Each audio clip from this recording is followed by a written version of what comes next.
Welcome back. कैसे हो आप लोग?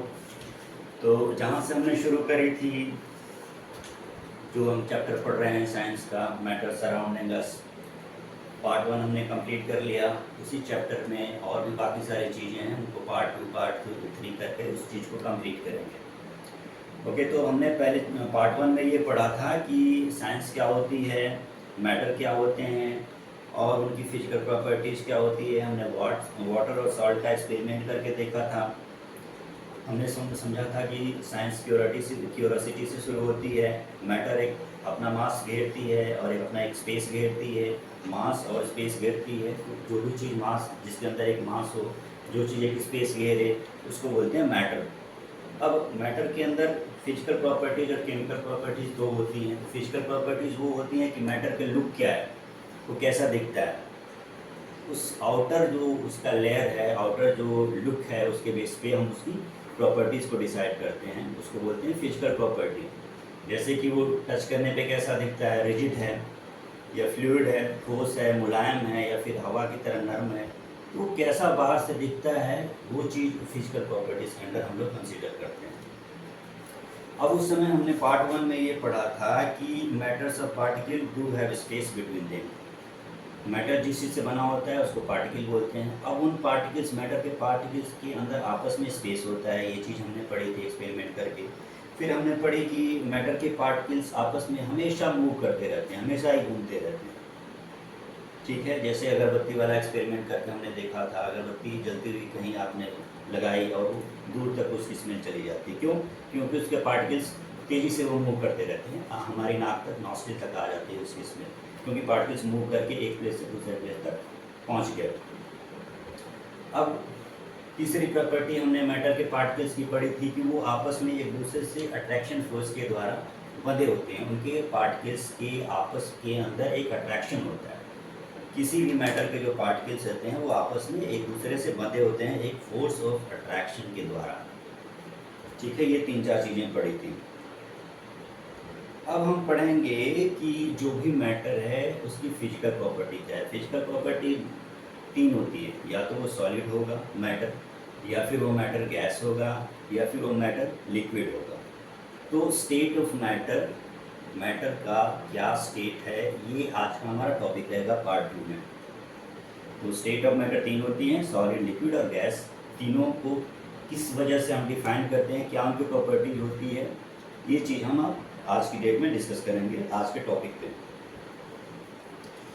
अब एक चीज़ ये है कि मैटर्स के जो पार्टिकल्स होते हैं, सारी चीज़ें उस पर डिपेंड करती हैं।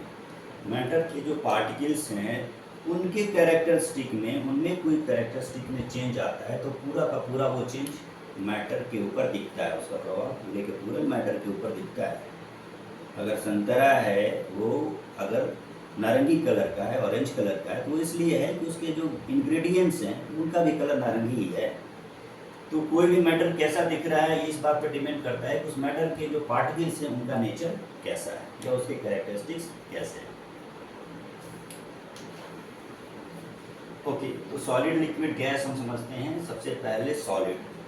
सॉलिड इनफैक्ट मैटर क्या होता है, जो चीज़ भी हम देख रहे हैं हर चीज़ मैटर है, और हर चीज़ का एक शेप है, हर चीज़ की एक प्रॉपर्टी है। चेयर हो गया, बुक हो गया, ये ब्लैक बोर्ड हो गया, हर चीज़ की एक अपनी अपनी स्पेसिफिकेशंस हैं। कोई चीज़ एक जगह पे मूव रहती है तो वहीं रहती है, वहाँ से मूव नहीं करती। फिक्स जगह पे तो फिक्स ही जगह पे रहेगी। किसी चीज़ की फिक्स शेप है तो उसी शेप में रहेगी, वो चेंज नहीं होगी। अगर कोई चीज़ चेंज हो जाती है तो उसको अलग बोलेंगे, अगर नहीं चेंज होती उसकी शेप तो उसको अलग बोलेंगे। तो इन चीज़ों पे डिपेंड करता है। सॉलिड को समझते हैं।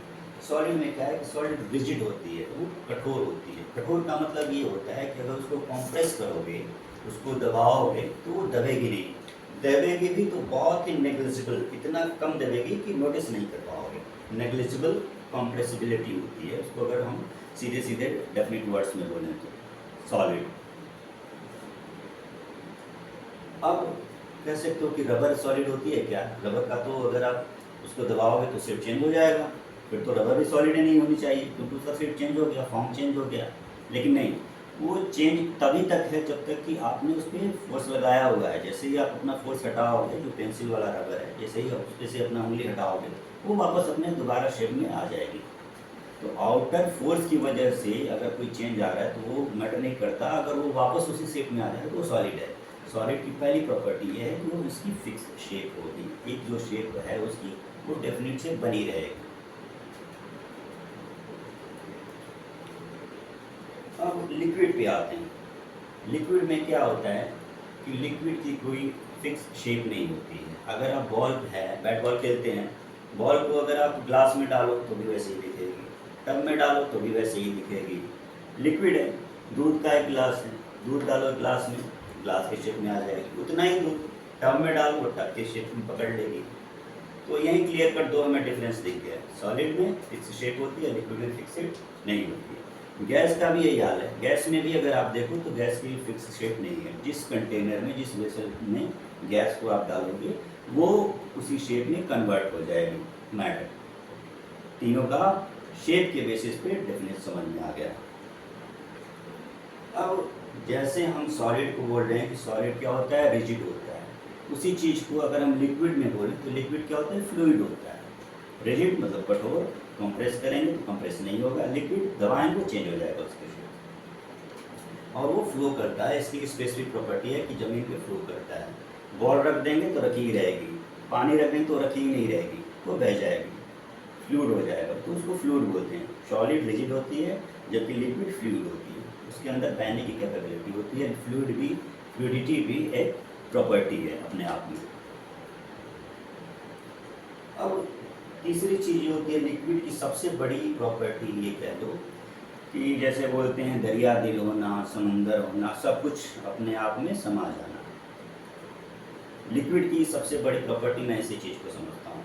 अब हमने पहले पार्ट 1 में समझा था कि जो भी पार्टिकल्स होते हैं उसके अंदर एक आपस में एक स्पेस होती है, उसके अंदर दूसरे मैटर के पार्टिकल्स समा जाते हैं।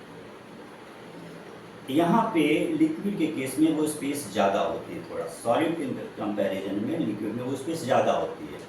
लिक्विड के अंदर ऑलमोस्ट सारी ही चीज़ें समा जाती हैं। लिक्विड के जो पार्टिकल्स होते हैं, लिक्विड भी एक मैटर है, लिक्विड के जो मैटर हैं उसके पार्टिकल्स के अंदर जो मूवमेंट होती है, जो स्पेस होती है वो ज़्यादा होती है। जैसे दराज होती है, जैसे अलमीरा में शेप्स बने होते हैं, कपड़े डाल लो जगह खाली पड़ी होती है, वैसे ही लिक्विड के जो पार्टिकल्स हैं आपस में इतनी दूर दूर पे रहते हैं कि उनके अंदर किसी तीसरा मटेरियल का पार्टिकल उसके अंदर डिफ्यूज कर सकता है, समा सकता है। अब इसका एग्जाम्पल समझते हैं। हम लोग सांस ले रहे हैं, बाहर सांस ले रहे हैं, क्यों? क्योंकि ऑक्सीजन है। पानी के अंदर सांस नहीं ले सकते। इनफैक्ट पानी के अंदर भी ऑक्सीजन है, हमारे अंदर वो मैकेनिज्म नहीं है हमारी बॉडी में कि हम पानी वाला ऑक्सीजन उसमें एक्सट्रैक्ट करके अपने बॉडी में ले लें। मछलियों के अंदर ऐसा सिस्टम है, वो पानी के अंदर जो ऑक्सीजन है वो उसके अंदर ऐसा मैकेनिज्म बना है कि पानी के अंदर जो ऑक्सीजन पड़ी है उसको मछलियाँ ग्रैब कर सकती हैं, यूटिलाइज कर सकती हैं। तो ऑक्सीजन जो बाहर हवा में हमारे आसपास अभी जो है ना, यही ऑक्सीजन पानी के अंदर भी है। मतलब वाटर के जो पार्टिकल्स हैं उनके अंदर ये प्रॉपर्टी है कि वो एयर को अपने अंदर डिफ्यूज कर सकता है। गैस के पार्टिकल्स को वो वाटर अपने अंदर डिफ्यूज कर सकता है। ये याद सॉलिड का भी है, सॉलिड के पार्टिकल्स को भी लिक्विड अपने अंदर डिफ्यूज कर सकती है। जैसे चीनी है, चीनी क्या है, सॉलिड है ना, चीनी के क्रिस्टल सॉलिड है। अब वाटर में अगर आप चीनी डालोगे तो चीनी घुल जाती है, मतलब चीनी छोटे छोटे छोटे छोटे टुकड़े में बदल जाती है, बहुत ही माइन्यूट पार्टिकल्स। पार्टिकल्स क्या है, ब्रेक डाउन होते हैं। घुलना मतलब क्या, पार्टिकल्स टूट के और छोटे हो जा रहे हैं, यही घुलना होता है। डिजॉल्व का मतलब यही होता है। तो पहले चीनी के क्रिस्टल बड़े बड़े थे, वो टूट गए और छोटे हो गए और छोटे हो गए, इतने ज़्यादा छोटे हो गए कि अब वो लिक्विड के जो पार्टिकल्स हैं उनके अंदर जो स्पेस है उसके अंदर भी समा गए, इतने ज़्यादा छोटे हो गए टूट टूट के। तो सॉलिड थे लेकिन वो भी समा गए लिक्विड के स्पेस के अंदर, पार्टिकल्स के स्पेस के अंदर। तो लिक्विड दरिया दिल होती है, उसके अंदर सब कुछ समा जाता है, समंदर है, सब कुछ उसके अंदर समा जाएगा।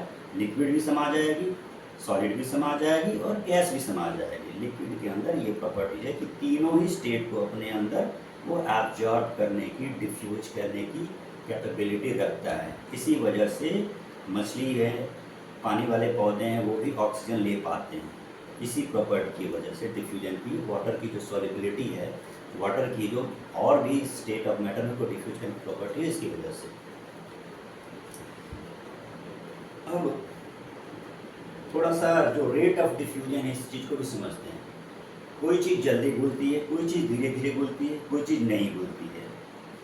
ठीक है, तो अब पानी के अंदर चीनी डालोगे वो तेज़ी से घुल जाएगी, उसी पानी के अंदर दूध डालोगे वो भी घुल जाएगी। लेकिन चीनी जल्दी से घुलेगी या जो दूध है वो जल्दी से घुलेगा पानी के अंदर? दूध घुल जाएगा ना।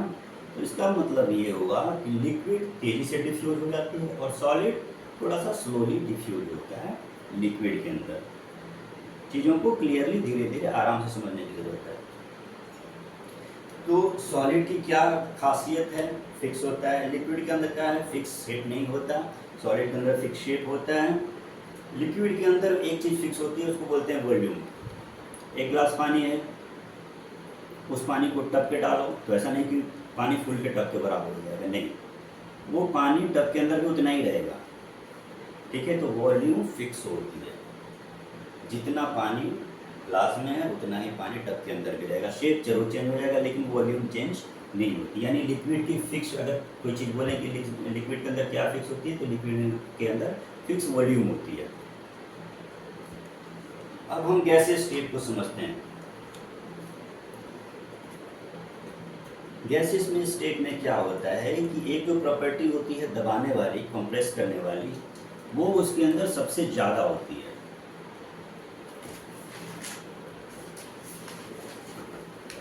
अब हम सॉलिड को भी कंप्रेस करके देख लें, लिक्विड के भी कंप्रेस करके देख लें और गैस को भी कंप्रेस करके देख लें। क्या चीज़ सबसे ज़्यादा दबेगी? गैस सबसे ज़्यादा दबेगी।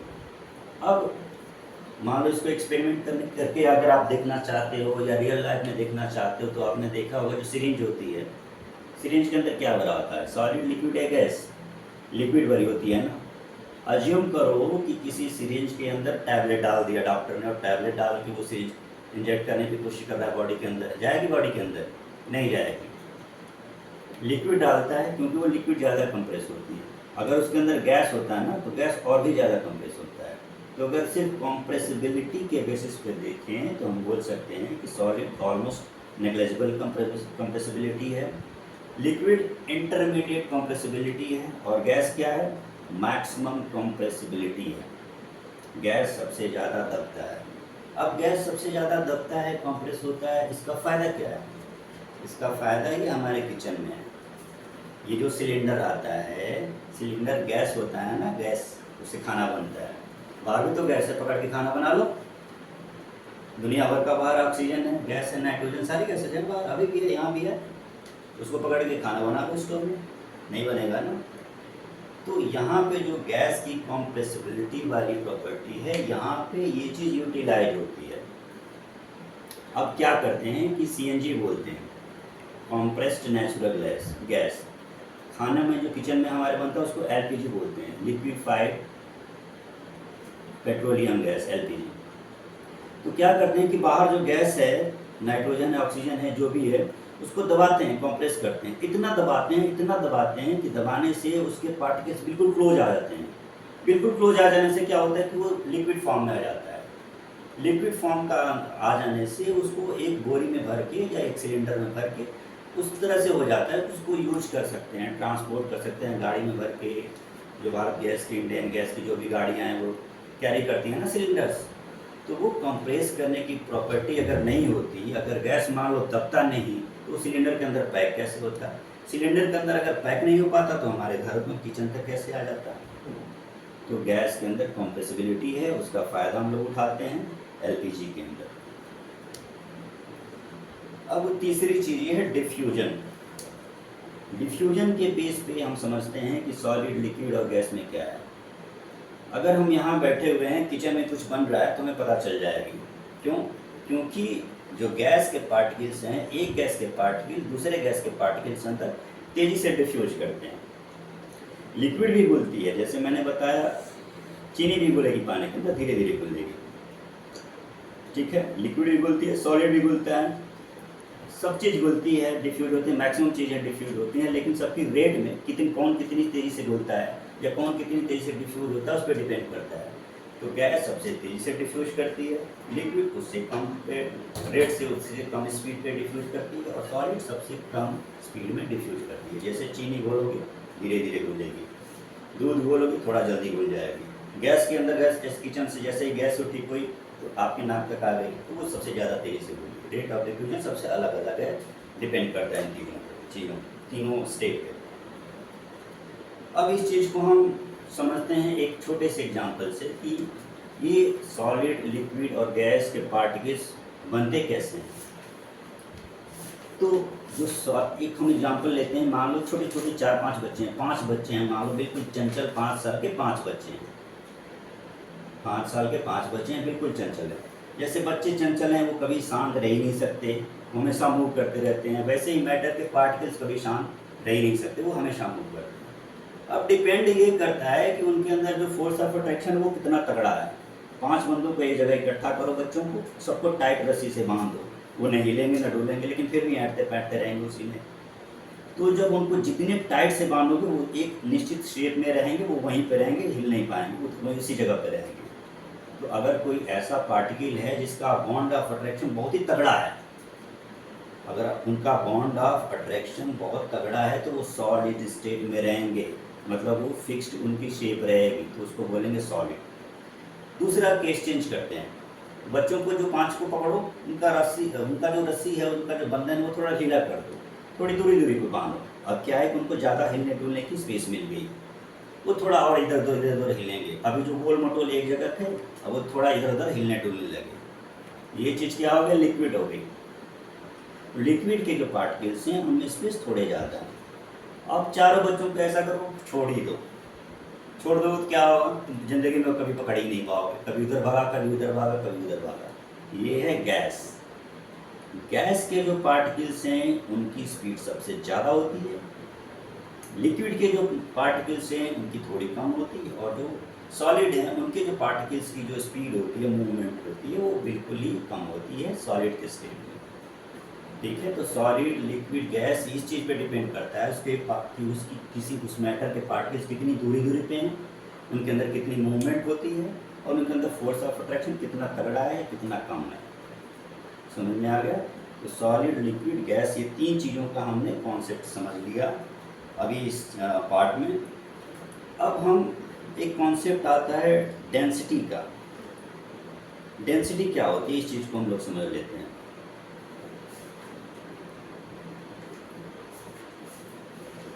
तीन साइंटिफिक टर्म्स हैं, डेंसिटी, मास और वॉल्यूम। इन तीनों को हमें बहुत आगे चल के यूज़ करना होगा, इन चीज़ों को हमें समझना होगा। तो डेंसिटी को अगर मैं लेमन लैंग्वेज में मोटा मोटा बोलूँ तो डेंसिटी का मतलब ये होता है कि कोई चीज़ कितना घना है। दाल बनती है ना घरों में, चावल दाल बनती है, दाल कितनी गाढ़ी है या दाल कितनी पतली है। अगर दाल गाढ़ी है तो मतलब उस चीज़ में दाल की डेंसिटी ज़्यादा है, दाल पतली है मतलब डेंसिटी कम है, घनत्व कम है, दाल कम गाढ़ी है, पतली है। तो अगर मान लो दाल बना रहे हो, पानी फिक्स रखा, 1 गिलास ही पानी रखा, एकदम 2 चम्मच केवल दाल उसमें डाला, तो दाल जब बन के तैयार होगी तो कैसे होगी, पतली होगी ना। 1 गिलास पानी है या 1 लोटा पानी है, तुमने केवल 2-4 चम्मच उसमें दाल डाल दिया, दाल पतली बनेगी, उसकी मतलब डेंसिटी कम रहेगी। किस चीज़ की डेंसिटी, दाल की डेंसिटी कम रहेगी। अब पानी उतना ही है, 1 गिलास ही है, 2 गिलास ही पानी इतना है, अब तुमने 2 गिलास उसमें जितना पानी डाला उतना ही दाल भी डाल दिया। अब जब दाल बन के तैयार हो तो दाल गाढ़ी होगी ना। तो मतलब कहने का ये है कि उसमें उसी चीज़ में दाल की डेंसिटी बढ़ गई। तो कहने का मतलब ये है कि दाल क्या है, मान लो मास है, और जो कंटेनर है 1 लोटा पानी या 1 गिलास पानी है, वो कंटेनर क्या है, वॉल्यूम है। तो किसी फिक्स वॉल्यूम में, किसी फिक्स स्पेस में, फिक्स जगह में कितना मास है उस चीज़ को बोलते हैं डेंसिटी। ठीक है, तो कहने का मतलब ये है कि density is equal to mass upon volume. Density का फॉर्मूला होता है density is equal to mass upon volume, यानी एक फिक्स जगह में कितना मास है, कितने पार्टिकल्स ज़्यादा हैं या कम हैं, ये बात बताती है कि वो चीज़ कितनी डेंसिटी में ज़्यादा है या कम है, कितना डेंस है या कितना कम डेंस है या कितना ज़्यादा डेंस है। डेंसिटी समझ में आ गया। तो डेंसिटी, मास और वॉल्यूम हम आगे और भी इनका यूटिलाइजेशन है, आगे भी बहुत इनका यूज़ है, पढ़ेंगे हम लोग इस चीज़ को। तो अभी के लिए हम सिर्फ मोटा मोटा कॉन्सेप्ट ये हमने समझा कि सॉलिड, लिक्विड, गैस किस तरह से डिसाइड करते हैं कि कोई चीज़ है, उसके पीछे रीजन क्या है, उनकी प्रॉपर्टीज़ क्या है। सॉलिड की अपनी प्रॉपर्टी है, लिक्विड की अपनी है, गैस की अपनी प्रॉपर्टी है। इन प्रॉपर्टीज़ का अपना अपना यूज भी है। मान लो सॉलिड हथौड़ा मारते टूट जाता या फिर सॉलिड को पिघल जाता, तो कुछ सॉलिड चीज़ें जैसे बनाते हैं, जैसे कि झूला बनाते हैं मेले के अंदर, अगर वो पिघल जाता तो झूला बना पाते हैं, नहीं बन पाते। या उड़ जाता तो नहीं बना पाते झूला ना, जो रोलर कोस्टर होता है लंबा। तो सॉलिड की जो प्रॉपर्टी है उसकी वजह से उसके अपने अपने यूज हैं। अब कंप्रेसिबिलिटी है, गैस अगर कंप्रेस नहीं होता तो एलपीजी सिलेंडर आ पाता घर पे, नहीं आ पाता ना। तो हर चीज़ की, हर स्टेट की अपनी अपनी प्रॉपर्टी है, और हम इस चीज़ को क्यों पढ़ते हैं, ताकि पढ़ करके हम उसका फ़ायदा उठा सकें। अब हमने जान लिया ना कि गैस कंप्रेस होता है, तो इससे हमें क्या फ़ायदा मिला। हमने बाहर भी गैस, यहाँ भी गैस है, वहाँ भी है। अगर हमें ये मालूम नहीं होता कि गैस कंप्रेस हो जाता, तो हम ये एलपीजी सिलेंडर कैसे बना पाते हैं, गैस को पैक कैसे कर पाते हैं, किचन तक कैसे ला पाते हैं। तो ठीक है, तो इस वजह से हम साइंस पढ़ते हैं, ताकि हम उसको अपने फ़ायदे के लिए इस्तेमाल कर सकते हैं, अपनी लाइफ को और ईजी बना सकें। तो फिलहाल के लिए ज़्यादा हम इसको लेंदी नहीं बनाएंगे। हम लोग फिलहाल यही समझेंगे कि सॉलिड, लिक्विड, गैस किसको बोलते हैं। ये 3 प्रॉपर्टीज़ होती हैं, फिजिकल प्रॉपर्टीज़। अब हम आगे के चैप्टर में ये पढ़ेंगे कि बाहर के जो फोर्सेज हैं, जैसे मैंने एक बात डिस्कस करी कि जो भी पार्टिकल्स होते हैं मैटर के, ये आउटर फोर्स पे डिपेंड करते हैं। सॉलिड क्या होता है, अगर बाहर से दबाएंगे या बाहर जो भी फोर्सेज हैं उसके बेस पे सॉलिड लिक्विड में बदल सकता है। लिक्विड बाहर की जो भी कंडीशन है उसके हिसाब से लिक्विड गैस में भी बदल सकता है। तो ये चीज़ हम अगले वाले पार्ट में ये डिस्कस करेंगे कि टेम्परेचर से या फिर प्रेशर से सॉलिड, लिक्विड और गैस पे क्या इम्पैक्ट पड़ता है, ये कैसे चेंज होते हैं, आपस में चेंज होते हैं, दोनों मिलके तीसरी कोई चीज़ नहीं बना लेते हैं, या फिर टेम्परेचर बढ़ने पे क्या होता है मैटर के, उसके ऊपर, मैटर की प्रॉपर्टी के ऊपर, टेम्परेचर के घटने से मैटर की प्रॉपर्टी के ऊपर क्या इम्पैक्ट पड़ता है।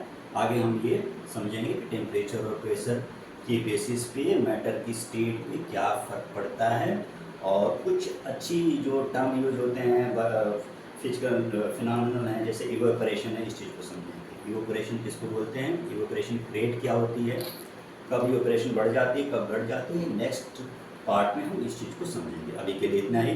Thank you so much for your patience, thank you so much for watching.